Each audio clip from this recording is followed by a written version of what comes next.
Fáilte.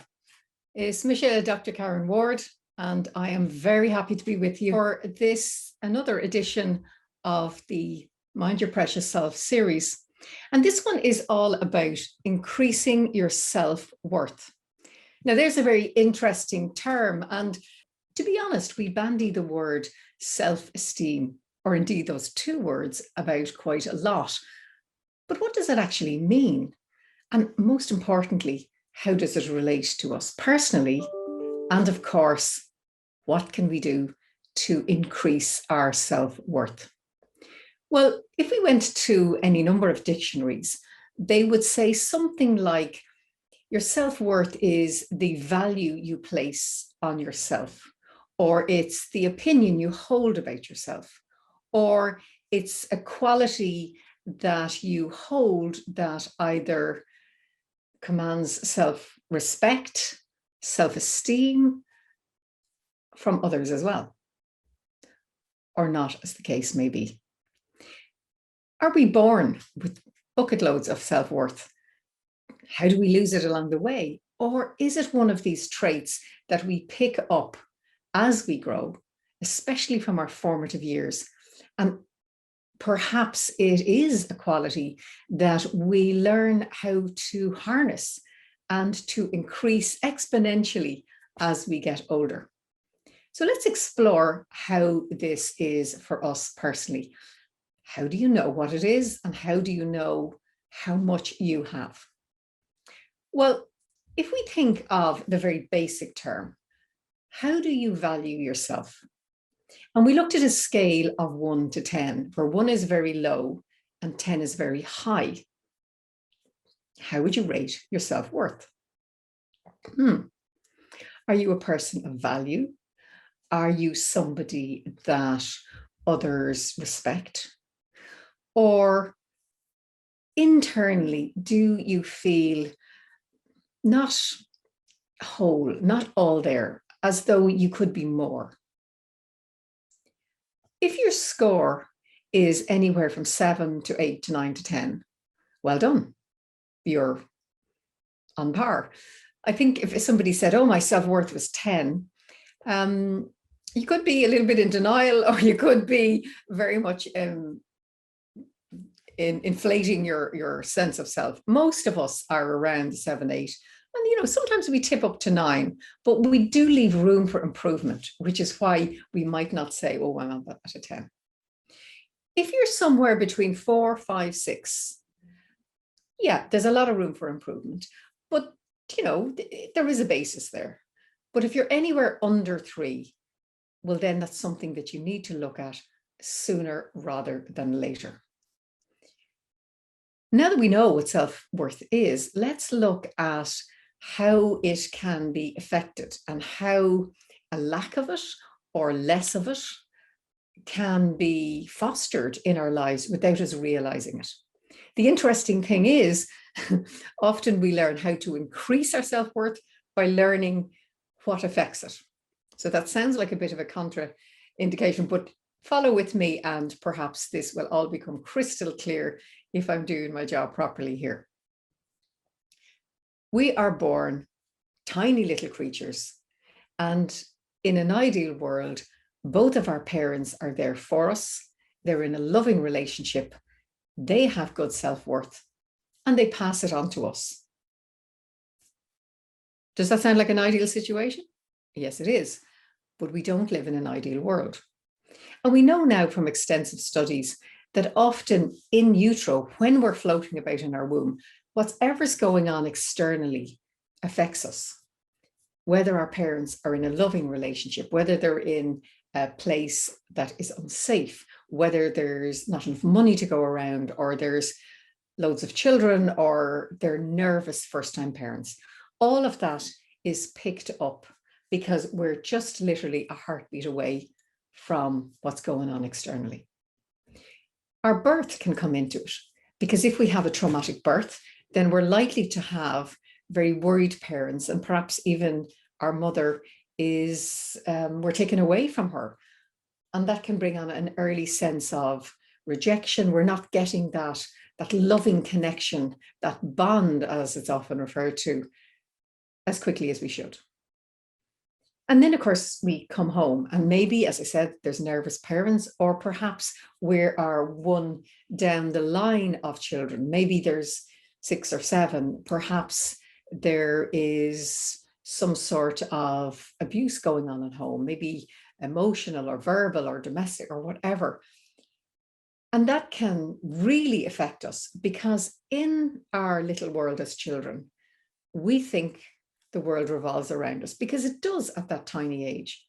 And if there's something going on adversarial at home, then we can pick up, oh my gosh, I didn't do my homework, or I didn't eat all my dinner, or there's something wrong with me. And this is why mommy's crying, and this is why daddy goes away, or whatever the case may be. And that chips away at our self-worth.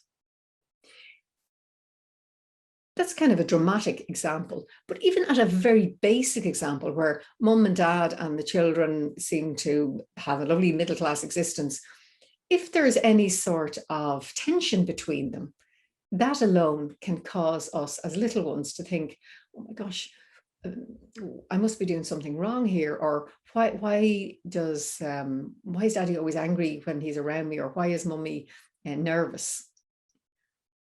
And then it can directly affect us.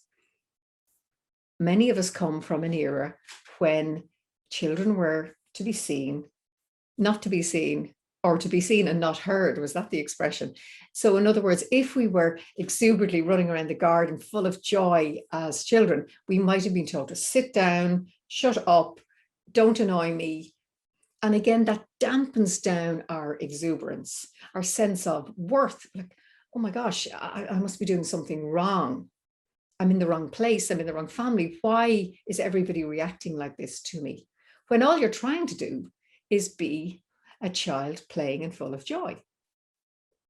Now let's take it to our parents' self-worth, and even back to our grandparents. If you come from Ireland, your grandparents will probably have lived through a world war, the troubles in Northern Ireland. They might have even been back as far as a revolution. Definitely an awful lot of what we would describe here as economic situations. So in other words, there might have been a depression, or there might have been the economic situation wasn't what it could be. So in other words, there wasn't enough money around, and that will affect the tension and the self-worth.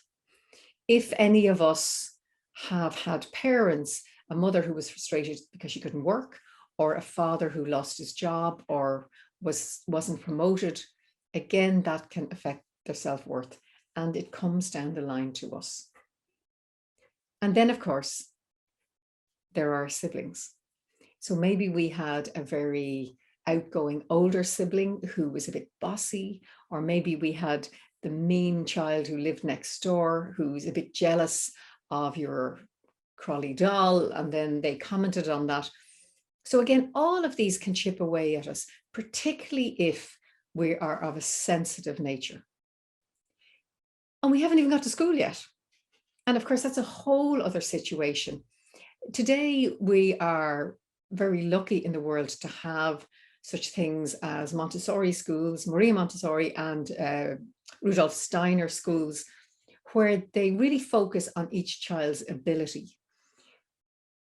Bill, oh, such a wonderful child. He brings everybody together. And Melissa, oh, she's a lovely little one. She's the one in the group that has a beautiful smile. And then they might say, oh yeah, and Mark's quite good at maths. Oh, and Brenda, yeah, she's quite good at crafts. In other words, everything is considered a wonderful skill and something to be brought out, not simply academic learning by rote and regurgitating it in an exam. And if you haven't had a brilliant memory, and if you're not academically minded, that again can chip away at that feeling of I'm not good enough. Somebody's not rating me in the same way they rate my sister, my brother, my cousins, the girl that sits beside me in the class. And of course, here in Ireland, we certainly have very busy 30 kids in a classroom and a teacher trying to valiantly control the crowd to get everybody to a place where learning can actually happen. And great strides have happened in schoolwork. Now children can be assessed for dyspraxia, dyslexia, and there might even be a sense of this child needs a special education assistant, which is great. Whereas back in the day, that didn't happen. And a frustrated teacher might have taken that out on the child. Again, I'm showing my age here, but I grew up in a time where the teacher slapping you was the norm. In fact, your parents slapping you was the norm. Now, of course, we know differently, and that doesn't happen, thankfully. Then we move on to relationships. So whatever our sexual orientation, whether it be male, female, or other, when we move into relationship, we are at a very tentative stage, exposing ourselves to be very vulnerable to other. We're probably very conscious of peer pressure and, oh my gosh, everybody else seems to have a boyfriend or a girlfriend and I don't. And therefore you might take whatever's on the go, and that person might not be a good match for you. And again, in their nervousness, they might be, what's the term, break it off with you publicly behind the bicycle shed, or they also might pressurize you into being physical too quickly when you're not ready. And these all foster a sense of not being good enough. Your qualities aren't being rated and perhaps not respected. So physically, you might feel it as something, pressure in your heart, or sick feeling in your stomach, or butterflies in the belly. Maybe even there's a physical withdrawal. So there's the head goes down, the shoulders go down. So all of the physique is showing, oh, I don't think I'm worthy. I don't think I'm good enough as much as the others. And of course, unfortunately, that compounds the problem, because the other children or the people at home or whoever in society can pick up on this and go, oh, we're not picking her for the hockey team, or that guy, oh, we're not picking him for this because I don't want to go out with her because she looks like she's not good fun or whatever. Whereas the exact opposite, if we do hold a sense of self-worth, we would tend to have our shoulders back, our head up, smile on our face, straight spine, and we would walk with a sense of purpose, with a sense of, yes, I'm really, I know who I am as much as I can at this stage of my life. I hope I've given you enough about what can contribute to a lack of self-worth, because I really, really want to move on to what we can do and what increasing your self-worth brings you. Because I'm very much a glass half full kind of gal. And that says an awful lot about our attitude to life. And it is one surefire way of increasing your self-worth. Now, let me explain this. If we go back to the girl who's, oh, I don't think I'm good enough. And then she goes to drama class and suddenly she plays a character who's much more confident. She might see the reaction of the other children and think, oh, this is different. This is interesting. Then you could take it to the level, well, if I can change my physical body to act as if I'm more confident, maybe I can change what's going on up here. So instead of running that commentary, internal commentary, I'm not good enough, I won't get the spellings right, no boy's going to look at me, you know how it goes, that we can look at, well, I'm really good at gardening, or in fact, I'm a very kind person, or actually my nieces and nephews really love to be in my company. In other words, we are holding in our thoughts and consciousness the positive sides. We are picking out the best of us rather than waiting for somebody externally to do that. And by holding the positive, we affect our emotions and we affect our physical demeanor. In other words, by ruminating on what we're not doing or not good at, that negativity causes us to shrink, which decreases our self-worth. Whereas if we hold in our head the positivity of what we are doing well, then we blossom. We're like the rose opening her petals. And that's one tip that I would give you. Act as if physically, and then catch yourself ruminating or switching to that glass half empty and hold the positive. Some of you might know of the Pollyanna Approach. So Pollyanna was a character in a book, and they actually made a film of it as well. And she was a little girl who, no matter what happened in her life, she always saw the glass half full. And I think in one case, it might have been a Victorian type, it was a long time ago. And for Christmas, she was sent a crutch, like a wooden crutch, instead of a doll. And everybody was, oh my gosh, this is terrible. What's she going to do? Is she going to cry? Is she? And to Pollyanna, she went, oh my gosh, I'm so lucky I don't need to use this crutch, but maybe somebody else does. Maybe I'll find somebody who does need it. Again, she saw the positive in it rather than the negative, which was pretty amazing for a child of that age. And let's move on to other ways that we can help our minds hold that glass half full. One of them is affirmations. Now, some of you, most of you, I'm sure will have heard of them, and some of you would be very familiar with them. So an affirmation is a very simple sentence. It's personal. It starts with the word I. It's positive, and it's always, the noun is always in the present tense. Let me give you an example. So let's say you are holding the thought in your head. You notice a frequent, in work, at the canteen, nobody talks to me. So you're holding that in your head and you're going into the canteen and and of course, everybody else is having their lunch and they're thinking, she doesn't look like very good company. So they move somewhere else. The affirmation that would counteract nobody wants to sit with me would be something like, I am confident. I am great company to be with. Now, in the midst of, oh, I don't think I'm good company, or I'm not good company, you might think to yourself, well, why would you say I am good company when clearly at the moment I'm not? You see, this is where the affirmation comes in.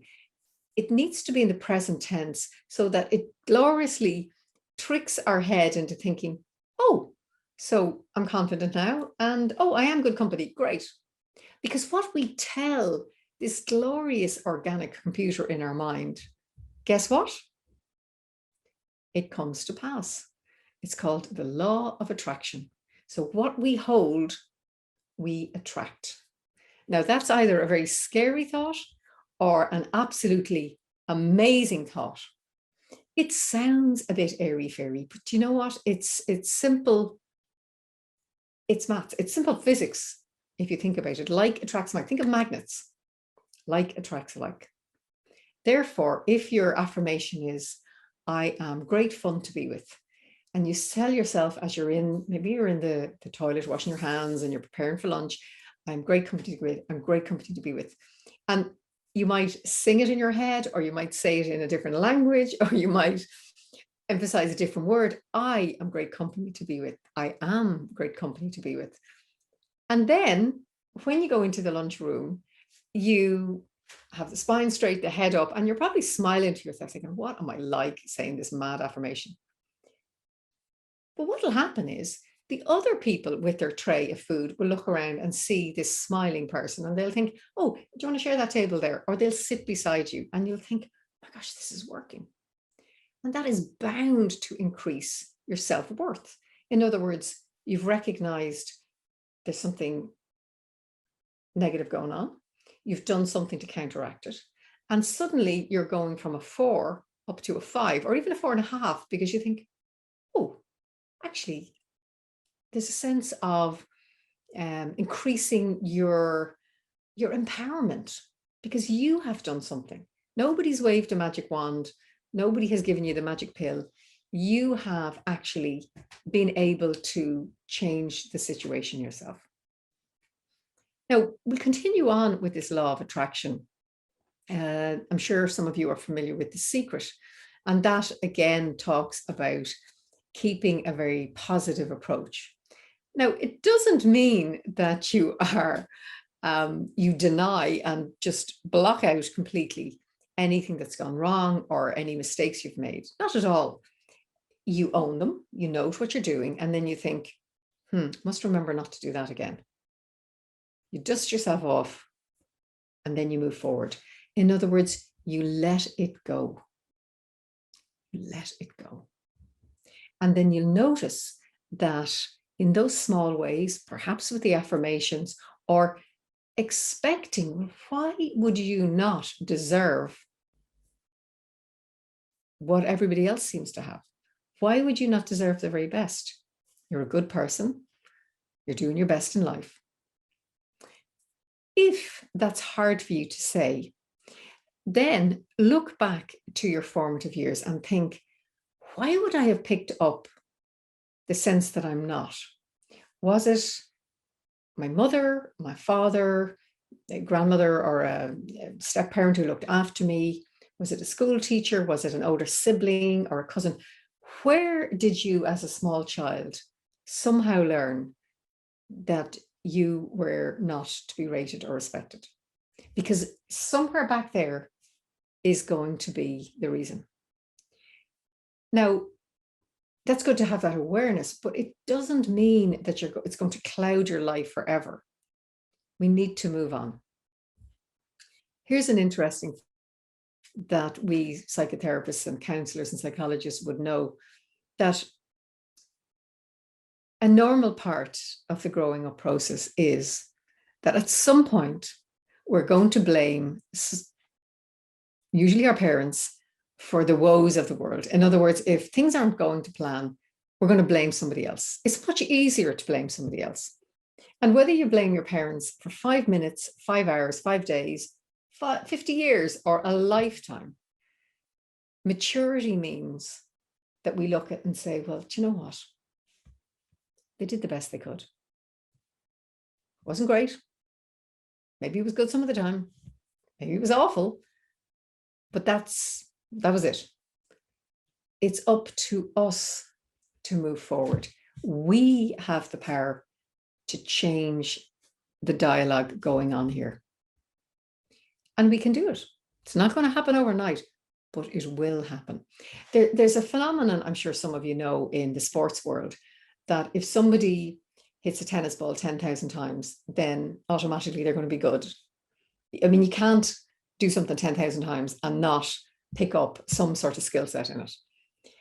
If, as we were children, we were constantly told we were stupid, we were bold, we were naughty, then it's up to us to tell ourselves the counteracting of that. And this is where those affirmations come in. But there's something else we can do.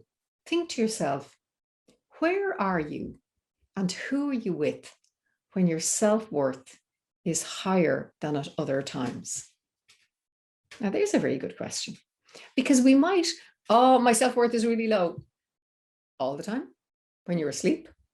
No, not when I'm asleep. Who do you live with? Oh, well, I live with my sister. My sister, we get on so well, and I live with my housemate, and we have this fantastic cat. Okay, so how do you get on with your sister? Fantastic, brilliant. How's your housemate? Oh, she is my, sister from another mister, and the cat is, we dote on the cat. Okay, so when you're at home, how's your self-worth? Oh yeah, it's yeah, I feel great at home. Sure, the three of us have fantastic fun. It's really safe. It's a great environment. We all love to cook. We do our yoga. We do this. So in the company of your sister and your friend and this cat, your self-worth is what? Oh, it would be an 8. Okay. So how's your self-worth at work? Well, I'm doing a lot of work by Zoom at the moment, but I do go in now and again, and it's 6. Why? Oh, we have this manager. Oh, and what happens there? Oh, he's always on my case. Why? Oh, listen, he's a perfectionist and, I just couldn't be bothered. So my desk is messy, blah, blah, blah. Okay, so what can you do? What do you mean? Well, is there anything you can do to ameliorate the situation at work? Well, I suppose if I had to tidy your desk, okay, would that be hard to do?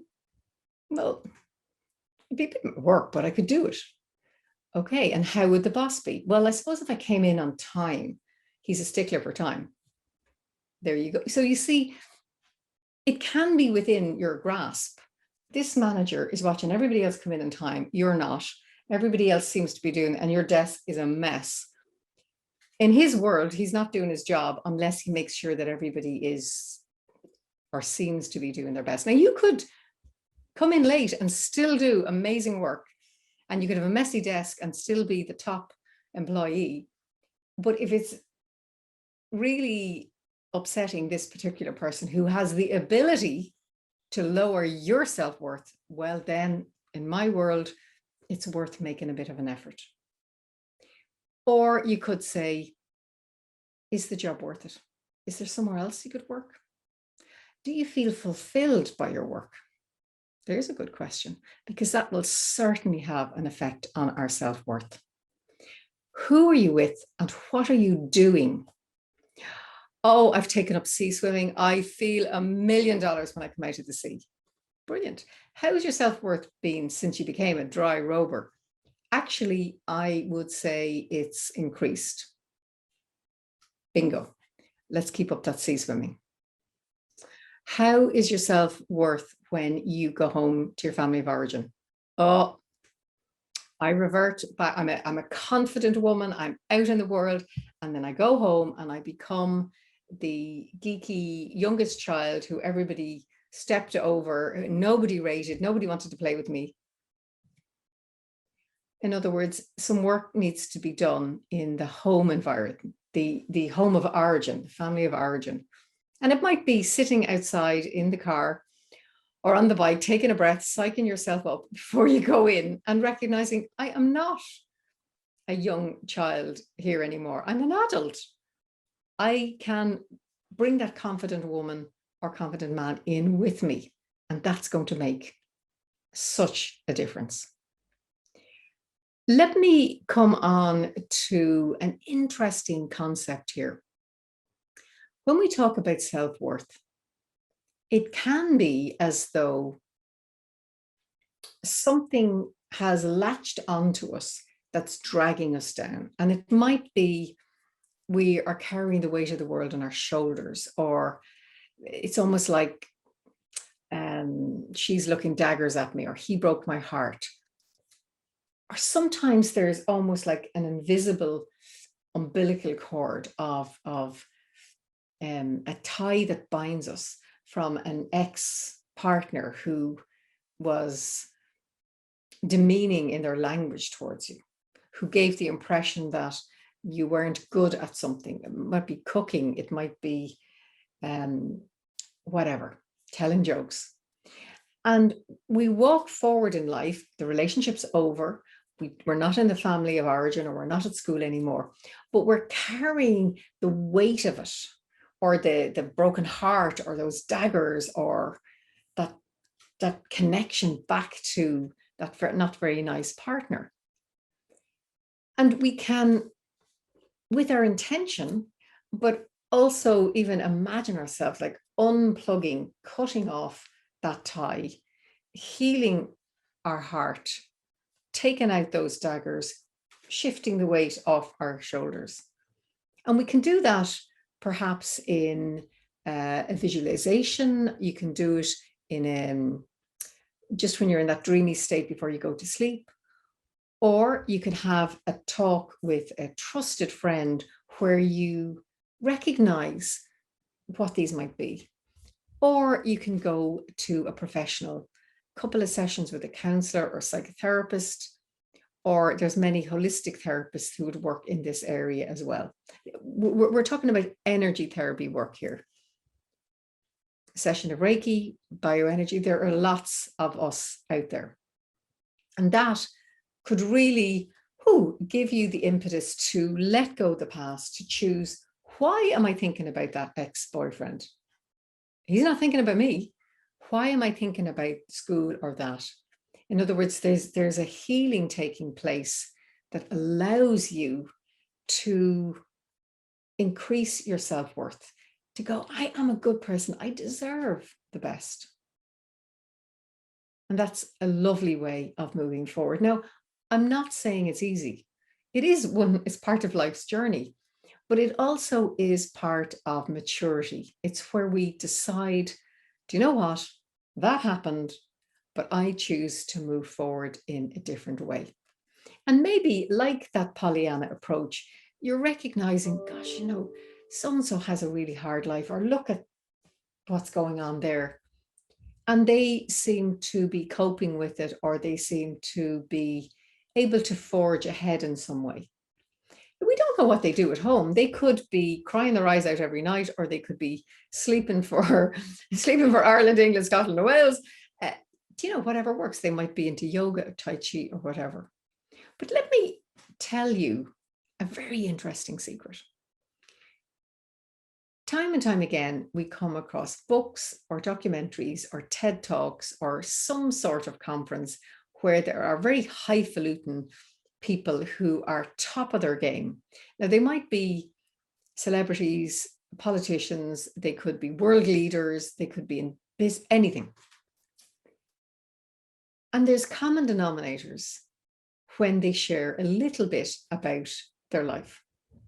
Usually, they are in a committed relationship. They eat well. They exercise. They have love in their life. So that might be children or grandchildren or parents or their pets. And very importantly, they have some sort of transpersonal belief system. So they might be from a formal religion, or they might be really into nature, or they might be some sort of spiritual belief. It doesn't really matter what it is. And then you realize, okay, to be the top of their game, whatever that might be, they've got to have a good self-worth. Now, we're talking about somebody who's consistent. You sometimes come across celebrities that are kind of overnight fame or one-hit wonders, and their self-esteem or their self-worth mightn't be as big as it could be. But if you have somebody who consistently over a career holds that really good longevity, their self-worth is high. And it's not a magic formula. But to eat well, to exercise, to be in a committed relationship, to have love in your life, to have some sort of belief system, takes time, takes energy, but is it worth it? And the interesting thing is these people have come from different backgrounds. They're not all living charmed lives. They might have had extreme deprivation or poverty growing up. Sometimes you'll hear somebody say, well, I've come from a very wealthy background, but in fact, my parents weren't there for me. I was given money, but I wanted love and I didn't have the attention. Whereas another person could come from what we might consider a lower socioeconomic background, but oh my gosh, the love was pouring out of that household, and that sustains them. This is our choice. We can increase our self-worth. And we can start with the really simple things, the exercise, what we eat. We can use that little rating scale if it's helpful to think, well, I'm a 5, but what do I need to go to a 6? Who sustains me? Who do I hang around with that really I feel worth, a person of worth, a person of quality, a person of respect, and hang out with them more. If you love the sea swimming, well, then do it every day if you can, or at least once a week. reading, yoga, Tai Chi, football. It could be racing snails up the wall. It really doesn't matter. But it is important that you find out what it is. Love is important. And you don't have to be in a romantic relationship to have love in your life. It might be your cat or your dog or your granny or your parents or the neighbor next door, your best friend. And the most important person is to love ourselves. And that's the most difficult. But once we increase our self-worth, we move into a position to be able to love ourselves enough to move past whatever was in those formative years and to forge a way ahead, to be able to view our future. Yes, I am worthy of this. You've heard me say it before. One of the most famous advertising straplines ever is the L'Oreal, because you're worth it. Whoever came up with that was a genius, or probably knew at a very deep level, oh, if I can do something for myself, if I can wear brightly colored clothes, if I get my hair done, then I feel a little bit of a pep in my step. And that helps me look at what else I can do to increase my self-worth. And we are worth it. You are worth it.